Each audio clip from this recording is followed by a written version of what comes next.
So again, good morning, good evening, and thank you very much for attending our webinar for RayManageSoft Unified Endpoint Manager. Before we will start with our webinar, maybe I can test if I can switch the, yes, I can switch the slides. Thank you, Marian. So before we start, we want to give you a short introduction. So my name is Andreas. I'm responsible for the technology and information within RayNet. And I'm being into a moderator role for today, and I'm glad that Marian will assist me, not only by clicking my slides. He will be the subject matter expert, and he will guide you through the technical demo. Yep, hi. Good.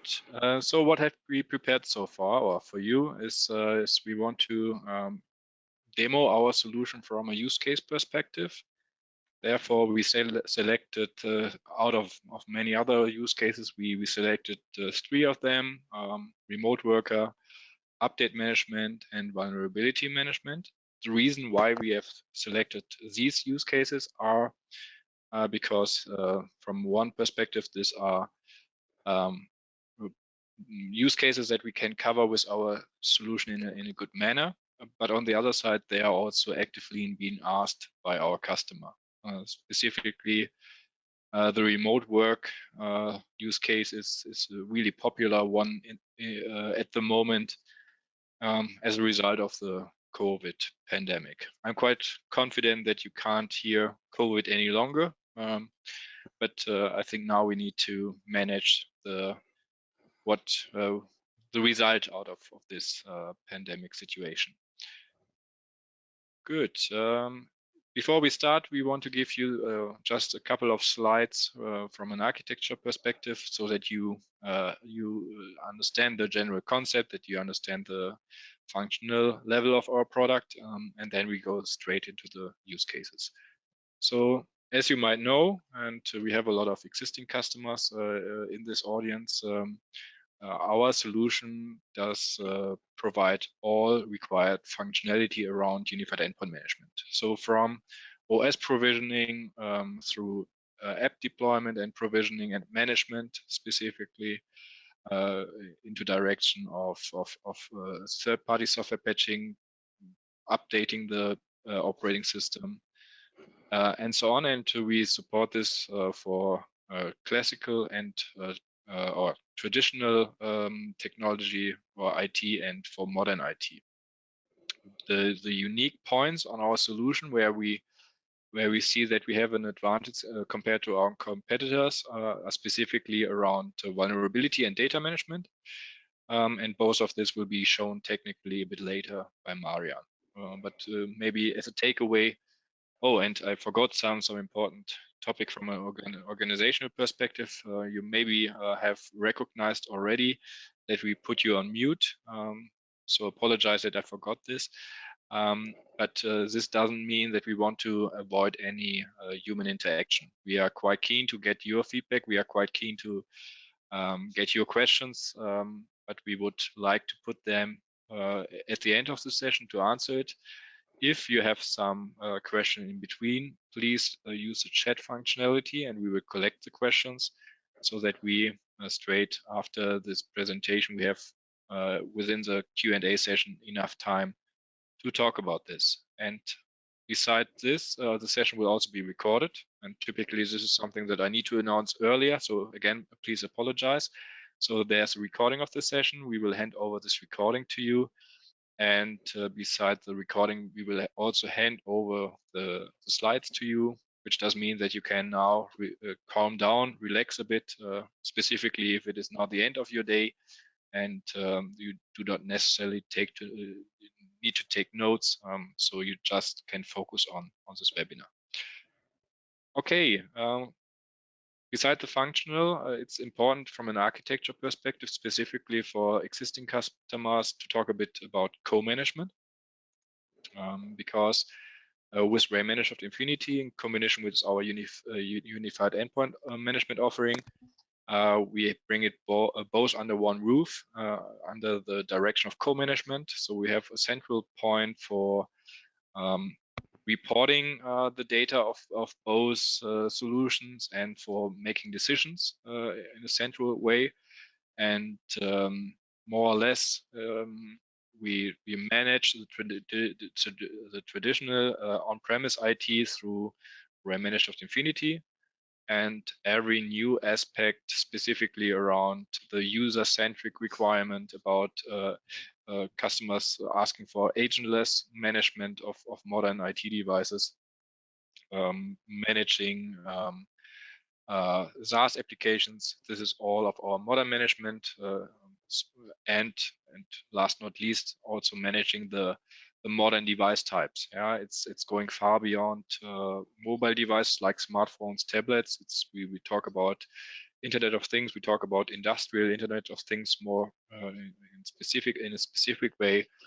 And so a typical migration path for one of our customers is that every new functionality will be entered into Unified Endpoint Manager, and that even this is a strategic development path for a customer in a step-by-step approach, migrating away from this traditional management to modern management, so that finally everything is done within Unified Endpoint Management. It's also strongly connected to the operating system version. For example, if you tend to go to Windows 11, maybe this could be a good starting point to manage them straight away from our Unified Endpoint Management provisioning. Okay, but the important thing is within your license, you are capable to use both technologies so that you have an comprehensive and complete possibility to manage your environment, which does mean the device and user environment. Okay, now I would like to say going into the use cases. We want to start with remote worker, and we want to give you some background information what was happening some months ago. We got a call from an Italian partner, and he had a customer situation.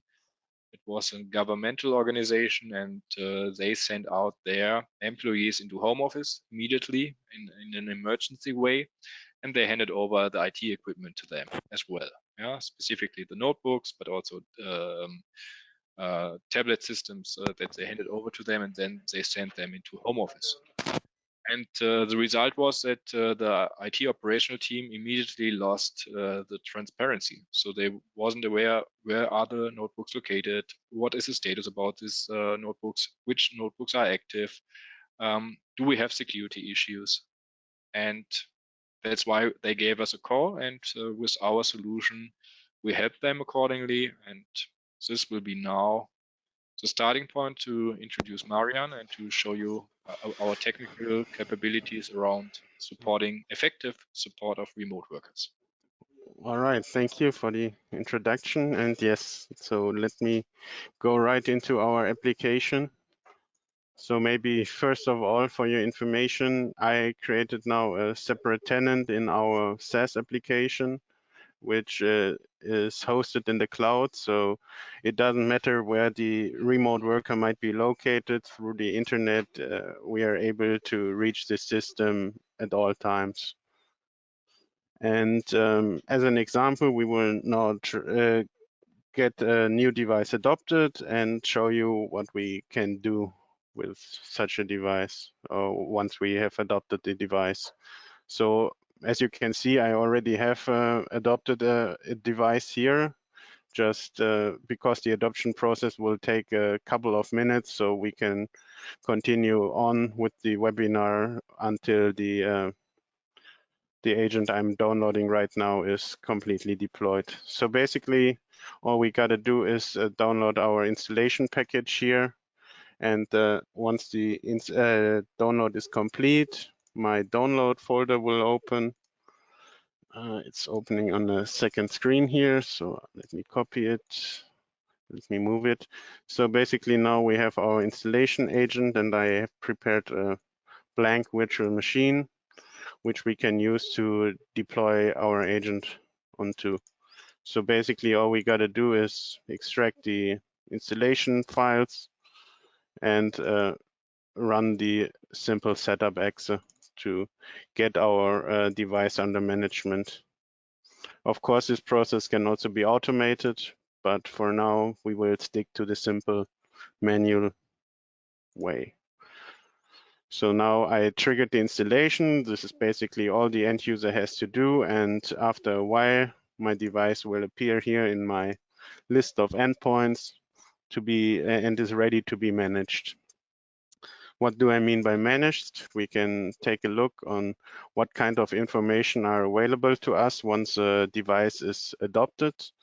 So it will upload an inventory, and we will get a broad overview about the device properties, like hardware properties, how much RAM does the device have, which network adapters are connected, how much free space is on the device, and what kind of operating system is installed.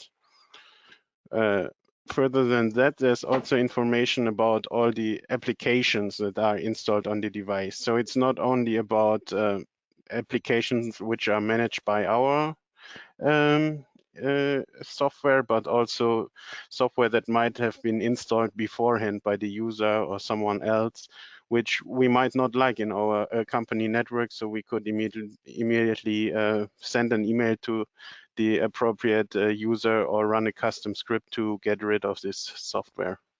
Also, we have, of course, detailed hardware information, as I was already describing, like network adapters, graphic cards, physical memory, and so on. And we can also see which services are running on the system.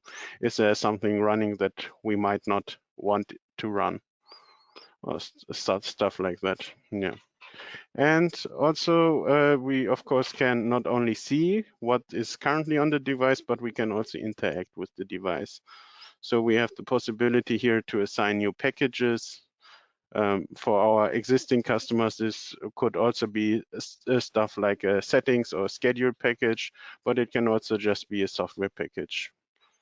And something that is new in our web-based product here is an immediate overview over the current installation state on the device. So this is more or less refreshed in real time. So we know what kind of software is installed on the device, which kind of installation might have failed, or what is maybe pending or optional to the user, so we can see what kind of software is available. And also for a more detailed view, we could also see exactly what kind of communication happened between the device and the system itself. And not only this live information is available, but there's also a reporting functionality. So we not only have this information here in the browser, but we could also go into our dashboards and, for example, export this data. As you can see, there's right now only my one device, but we can have an overview. When was the agent the last time communicating with our system? What kind of device type is it? How is the operating system going? And information like that, but also information about the device performance, which how it's called for Microsoft. So do I have any kind of issues with the storage capacity or the battery or the Windows time service? So these newer types of information are also available as a report. And I think with this, we can go back to our slides. And Yeah, so as a summary from my perspective, there were two important topics that we achieved a happy customer situation. So one is simplicity. I think you have seen now, and thank you very, very much, Marian. This was quite impressive, how easy it is to bring unknown devices under management. But within the project, this was just the second step, and the first step was getting or achieving transparency. So what we did, we started with a data management process. So we brought data together from ADs, from the virus protection, and mapped this with the current technical data. so that we provided a cockpit for the operational team to have live information about their IT estate, to see, okay, where are my devices? Are they active? Where are devices missing? And partially we have seen this within the reporting, but if you have some more questions about this, because from my perspective, this is a critical topic, to some extent, we will cover this within other use cases, the data management topic, but we are also happy if you send us straight away your questions within this meeting right now or even afterwards. Okay. But then, yeah, I think I agree. We are good to go with update management. Yep. I think this is also straightly related. As you can imagine, we as a software vendor, we are in a continuous interaction, not only with our customers and partners, also with the analysts outside. And their opinion, and I to some extent agree with this opinion, is that we need to differentiate the update management to different use cases and different requirements. So on one side, we need to differentiate the OS provisioning, we need to differentiate the OS patching, and another topic is the third-party software patching. Yeah, and I think these are three different topics under the roof of update management. But what the opinion from the analysts is that the active management of third-party software is the biggest challenge. Yeah? If you see our competitors, so more or less managing the operating system and the patching of the according OS patches is more or less getting commodity. But there's still an active challenge with updating third-party software, and we provide or prepared some statistics for you to go more into that detail. So, because overall, just in the Windows world, we roughly count 35 million of different applications. And if you imagine that you also need to manage different versions of applications, and to some extent even for good reason, you see here, and maybe it's a bit less, maybe it's a bit higher, but that we talk about simply a huge number of million devices or software, different software titles. And the good news here is that the general software vendors developed and that the operating system capabilities developed. So we have a good chance to bring in automation. So repackaging is not always required. Definitely, there's still a need for repackaging. So we do not say that repackaging is death. So it's still a hot topic. But on the other side, if you combine it with some automated mechanisms and with technology, we tend to bring it into a direction that we can say, if you spend 20% of the effort, that you can manage 80% of the applications. So it's a typical Pareto. And on the other side, that even managing the last percentage of the applications is the biggest effort. But all in all, the biggest challenge is from an update perspective to recognize that there are possibilities to update the software, and the second one, how to update the software. Because I promise that we found an automated way of doing so, but these are the ultimate questions. And this is where our package store does come into play. Yeah, we bring together the Unified Endpoint Manager together with our package store. Yeah, next slide, if you don't mind. Good. But on the other side, it's not only the package store, because this is a well-known bridge, and you know that already, that there's a capability of bringing package store packages into a Unified Endpoint Manager. But on the other side, we build a technical bridge between the package store and the technology catalog. So the technology catalog is the world-leading catalog for hardware and software. And as we have software information in, we also bring in packaging relevant information. So not only about the software general information, if it is end of life, if there are security topics that we need to investigate, or the business functionality, we also provide information in how to update the software. So remember, the two critical topics are to understand that there's an update available, and if you know how to implement that automatically, then you're good to go to achieve a full automation process.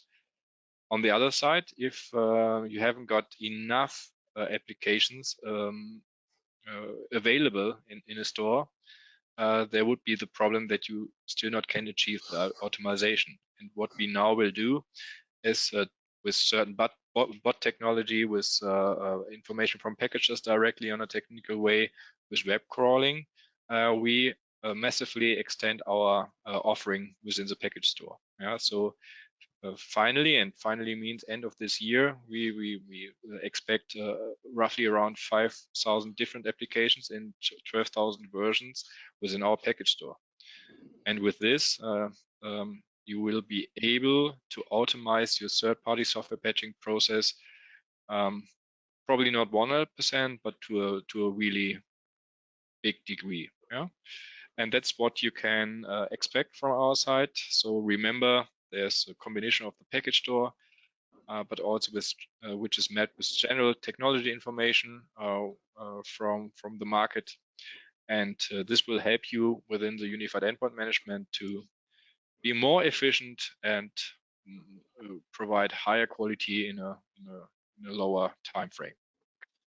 And how this will work and how our integration into package store will look like will now be presented by Mario. Yes, thank you. So let me get back to our unified endpoint management application here.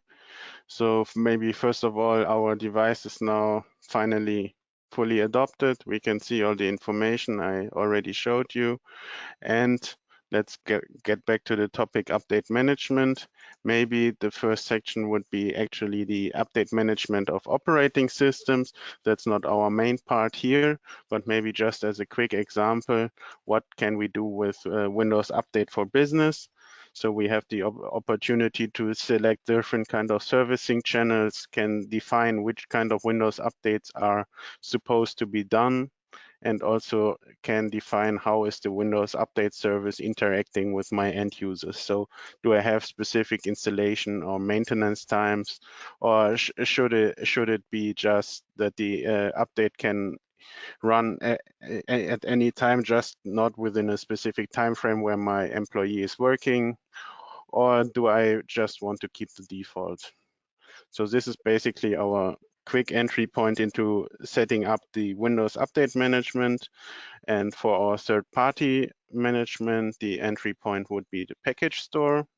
So this is what I'm showing you right now. This is our package store integration. So we have a huge list of packages here.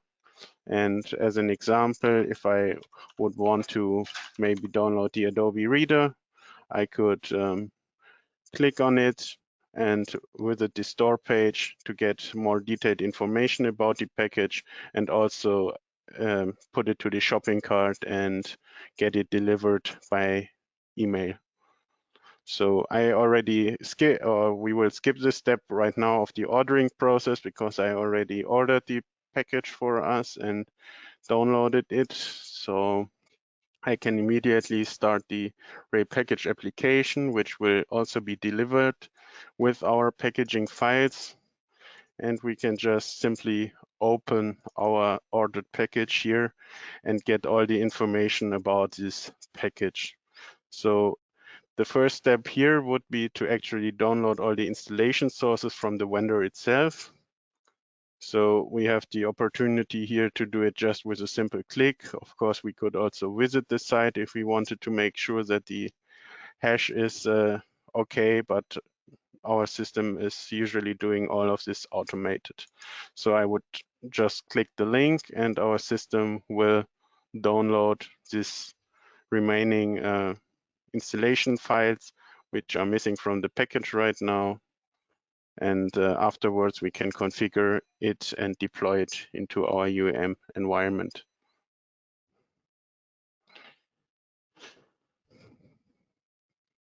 maybe while our process is running, I can talk a bit about the package store. So it is using our new technology Ray package. It's basically a new way to be able to configure packages, and at least to my knowledge, we are the only vendor who is combining this packaging knowledge with their own UEM solution. And so now we have all the sources downloaded, and we can take a look in the configuration section and define how the package should behave on installation. For example, I can configure that no desktop shortcut is created, or that the automatic update for this kind of software is disabled. So maybe we will leave the disable automatic update and the add and remove program interaction, but we would like to have a shortcut on our desktop. So this would be our configuration here, and now we can start generating the package.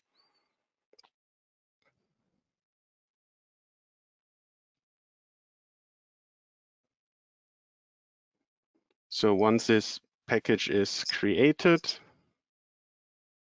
give it a second. We can open our deployment systems export wizard here.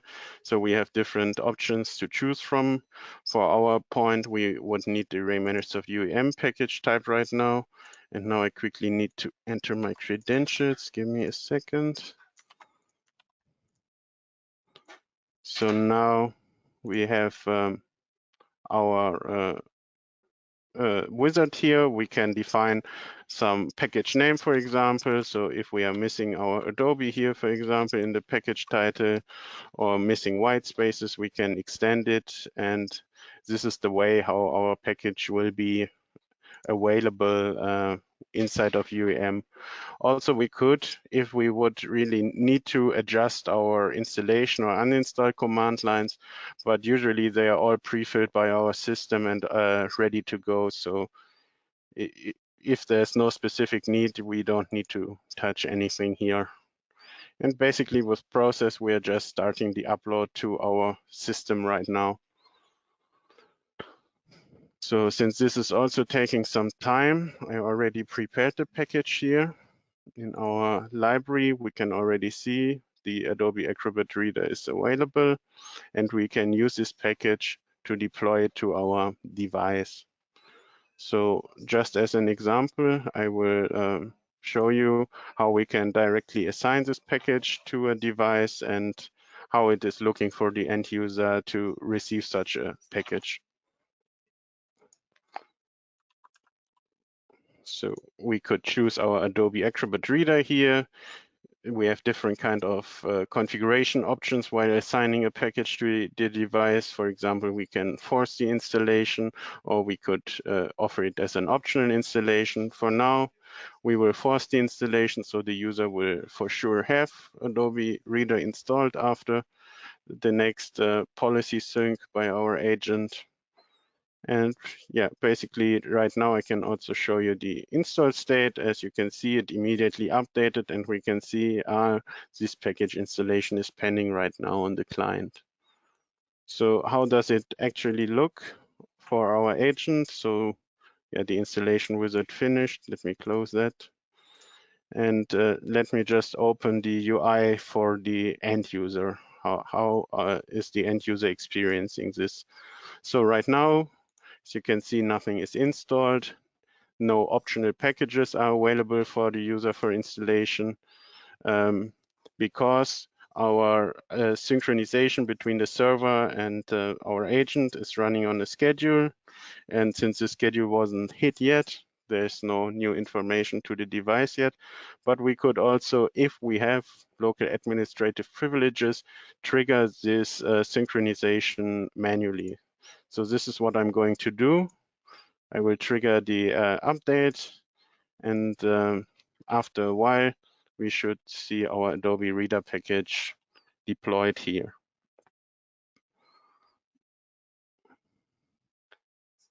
Okay, so maybe I can give over to my colleague again since this is taking a while, I will quickly get back to you once we finish with the next segment, and then I can show you that it's actually installed. Great. Yeah, I would like to summarize it. I think you made a perfect hint that we are the only provider that is combining packaging and endpoint management knowledge. Yeah, and this is also something which is unique and combined with our packaging store or package store technology. I think this is a differentiator for us and will even help you specifically around update management, where you need quick updates in the right time and in the most efficient way, means in the most automated way. So yeah, that was impressive. Thank you very much, Marian. And some related topic to update management. So maybe one or less the primary reasons for doing updates is security. Yeah. I'm aware that we have an international audience right now, and that's why speaking about specific security situation, it's probably not the best choice. But here in Germany, we had a famous security situation where a university hospital was attacked by hackers.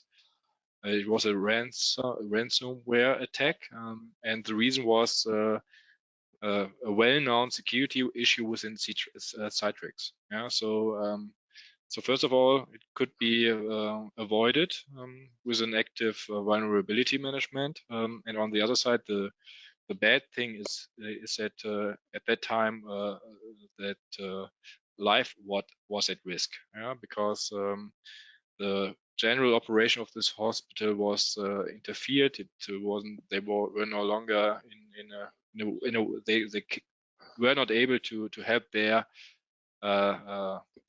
customers. And finally, and this is good news here, is that the hacker yeah recognized it, that there is a general issue, and that they because the reason was that there was a data encryption happened, that they provided a key to unencrypt this. But if it would go one step further, then not only risk or life would be at risk, it would have mean that even people would have died. So this is probably not the best starting point for a fancy demo, but it should be show how serious a security attack could look like and what it does mean from an impact perspective on the operational side of a business. So there's a direct impact from IT and IT securities to the business, and that's a long story short. And how we help our customers to always be on top of security issues, to have according transparency about it, and to have the right mechanisms and technologies in place to actively and automated manage security and vulnerabilities, will now be again part of Marian's jobs, and I'm happy to hand over. Yep, so thank you. So maybe let's quickly go back and just for your information now, so we can see now after a while the package appeared here. It is available on our desktop just like we configured, and we can start to use our Adobe Acrobat Reader.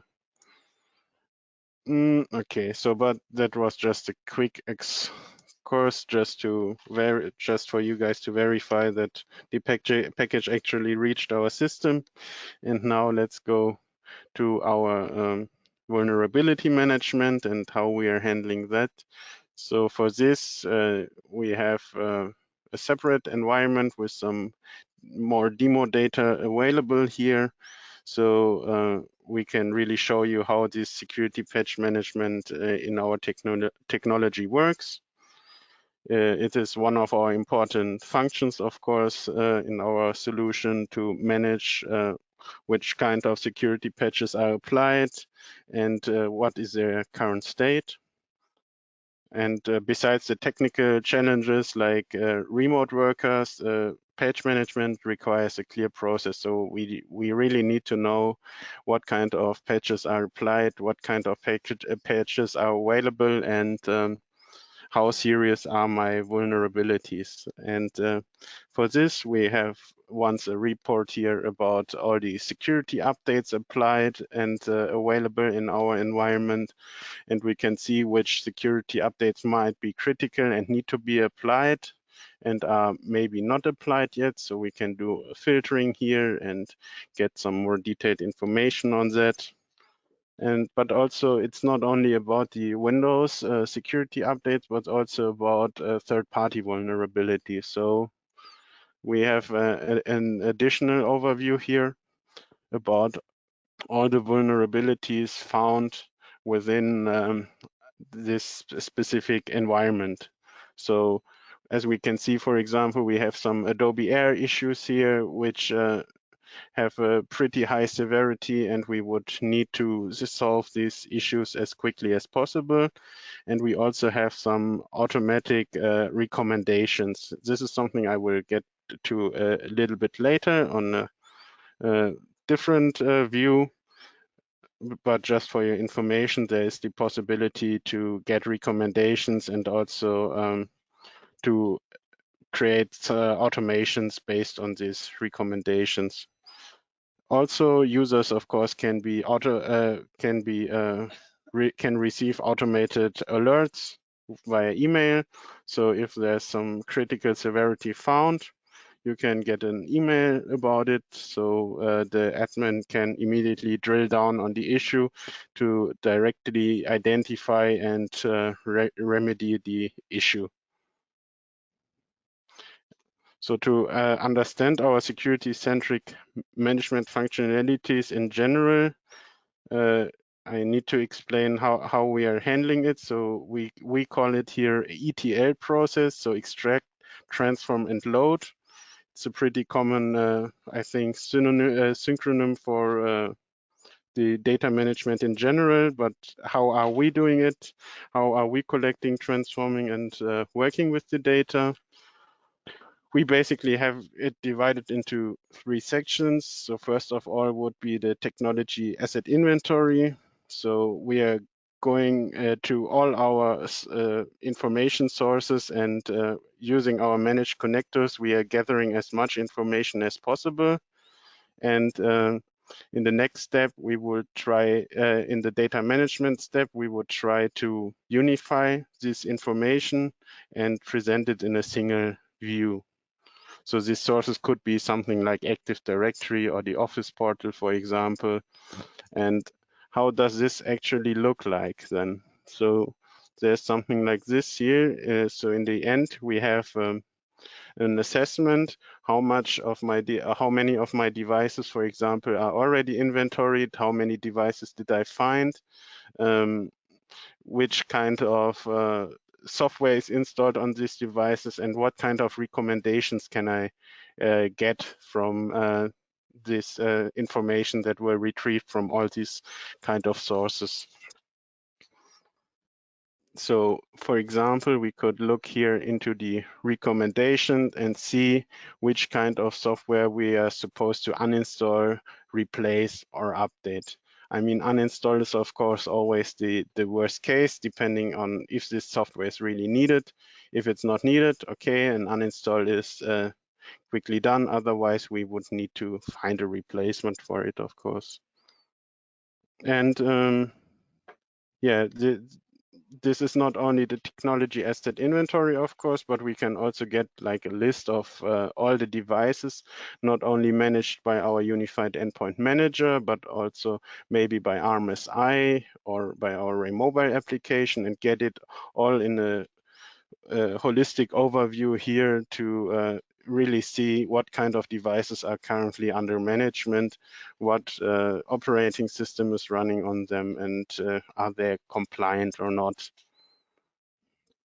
And for this whole vulnerability management in general, we have a concept of a desired state model. So in general, the software deployment is done by the desired state model. So we define in what kind of state should our device be, and our device is taking care about always being consistent with this defined state. So if an application, for example, on the end device breaks or is outdated, our desired state would not be reached, and the actions required would be taken here. And maybe just as a quick look, how does the assignment actually look in the reporting? This is our last report here in this overview. So how does the desired, or how is the desired state actually built? By assigning packages and packages to groups or devices to groups and creating this desired state of the device. Yeah, and that's it from the live part. And I think we can go over to the questions next. Yeah, before I again would like to do some short Sorry, summary. course. But it's, yeah, again, really good on the point. Thank you very much, Marian. You mentioned alerting, and from a product perspective, we will go one step further in the near future. So our vision, which also be implemented soon, is about a self-learning system, because you mentioned alerting and that there's some human interaction. But our general approach is to optimize as much as possible, but in a manner that it will be under good conditions, so-called. Because sending out an alert and doing some manual interaction will always be good from a quality perspective, but not from an efficiency perspective. On the other side, if we fully automate anything, yeah, then we have probably efficiency, but maybe we have a quality issue.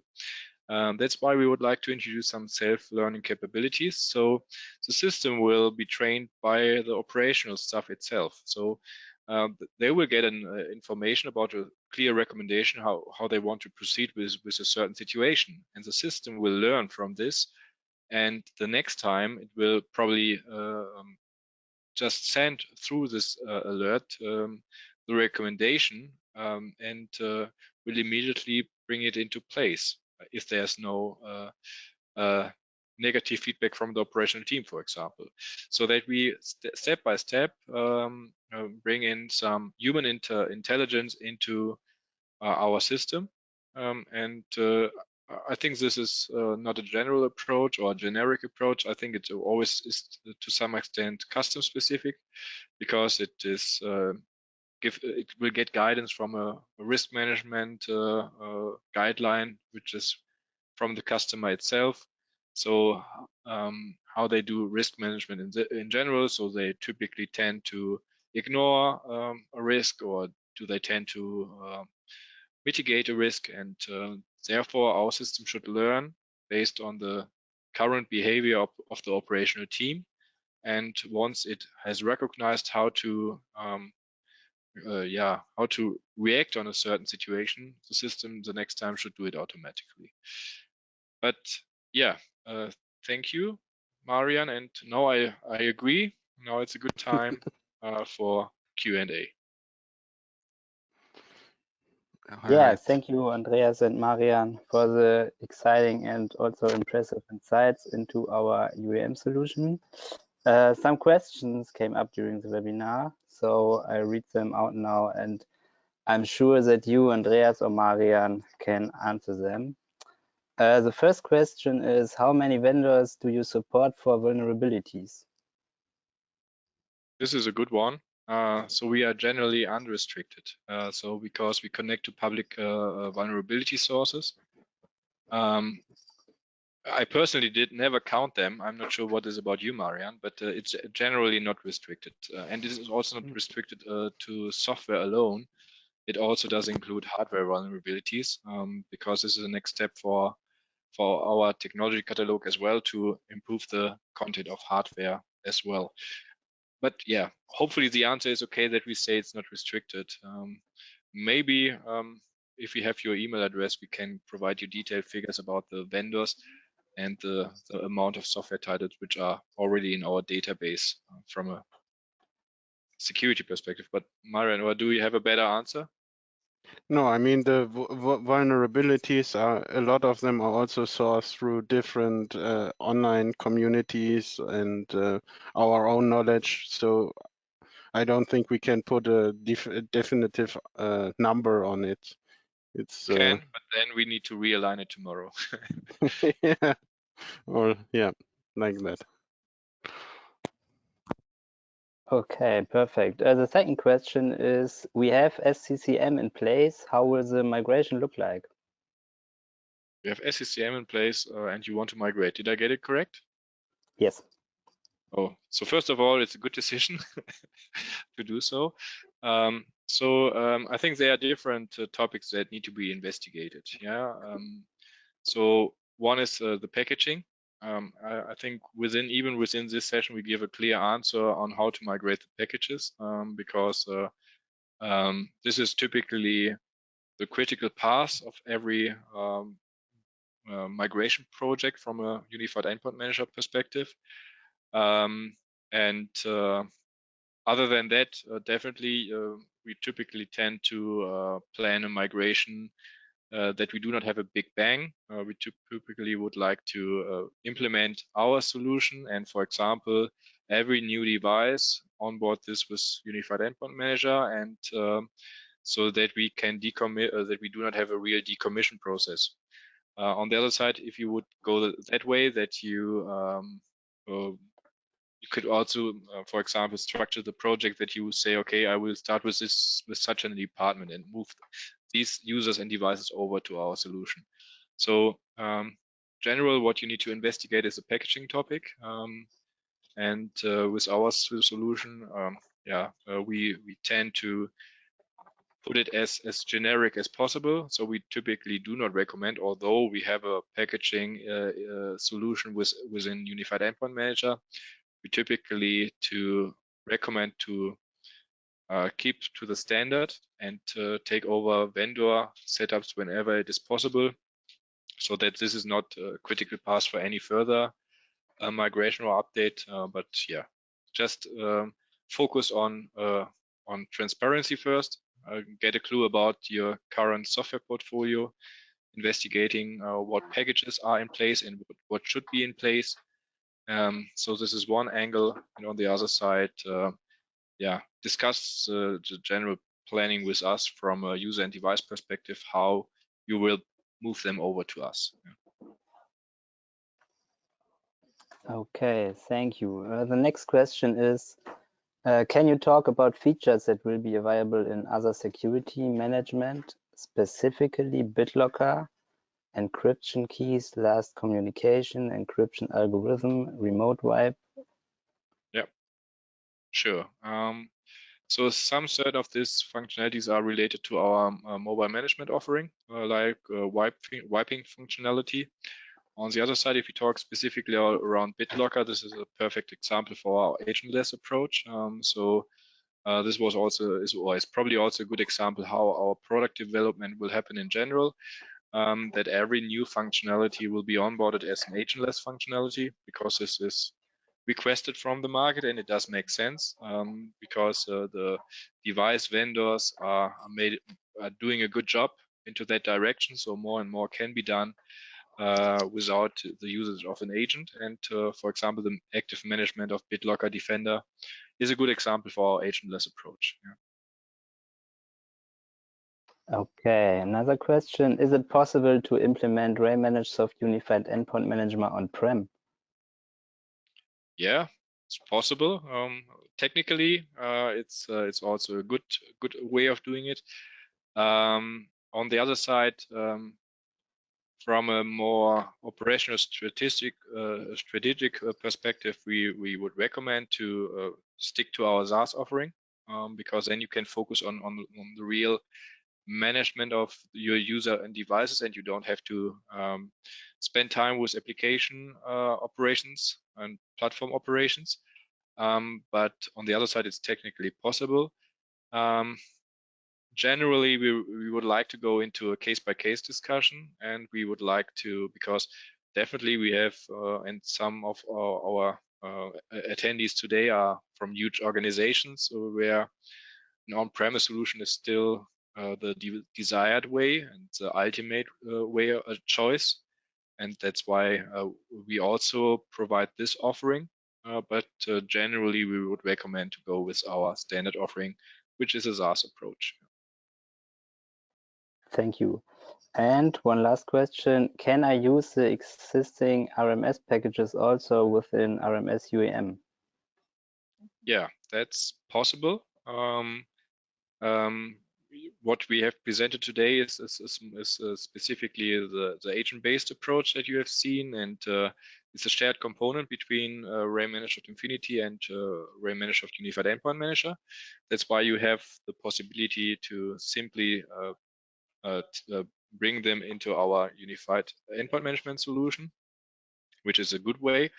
On the other side, we recommend to generally migrate away and investigate if it does make sense to go on more modern technology, probably. Yeah. So I would assume that within RayManageSoft you do traditional packaging, and as you have seen here, there's a good opportunity which will be available soon to introduce our package store, because again, then you can concentrate and focus on your customer experience, so that you have happy end users, and that we will support you from a technology perspective with really good quality packages. Yeah? But long story short, yes, you can simply take them over from RayManageSoft Infinity to the Unified Endpoint Manager.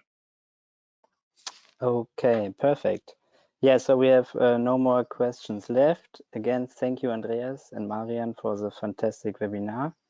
And as promised in the beginning, we will provide you with a recording, the slides, and further information as soon as possible.